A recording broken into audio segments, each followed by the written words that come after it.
Gumawa na ako dito ng parang rocket para mapalipad ang eroplano na to. Pumalpa kasi ang una at pangalawang subok natin. Yung unang subok natin ay hindi nakalipad dahil marami nakadagan. At yung pangalawa naman ay tumagilid ang ating eroplano kaya hindi siya naka-take off. Pero hindi tayo titigil hanggat hindi napapalipad ang eroplano na to. Pero ngayon hindi na tayo magtatanggal ng pulbura dahil isa lang ang pinaka-goal natin dito, ang mapalipad nga ang eroplano. Pero dito kailangan ko muna gumawa ng gagapangan ng apoy dahil hindi na nga tayo magkakaskas ng pulbura dahil paltos-paltos pa ang mga daliri ko. Tinatalian ko nga dito ang dalawang kawayan para nga maipit natin mga posporo. Kailangan natin to para may delay ang pag-take off ng ating eroplano mamaya. Pero para mas lumipad pa ang ating eroplano ay gumawa ako dito ng aerodynamics. Ito ang magtutulak pataas sa ating eroplano. Pinag-aralan ko talaga to ng gusto dahil para sa akin ay tama na ang dalawang pagkakamali. Dahil pag naulit pa yun sa pangatlong pagkakataon ay hindi ko na yun matatanggal. At dito halos handa ng lahat. Nakagawa na ako dito ng trigger para sa ating aerodynamics. Pag nagawa ko nga ito ay ako ang susunod na Elon Musk ng Pilipinas.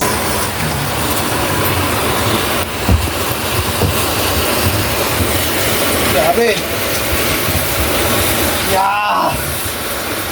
Sige, lipad! Lipad! Ayan, kaya!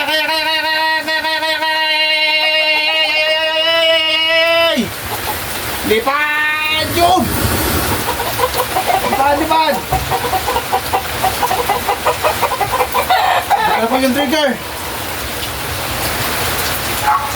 Di pa na po yung trigger? Hop! Ya! Hop! Ya! Helicopter!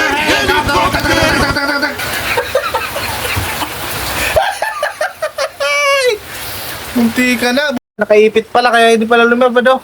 Madagan na no? Ya!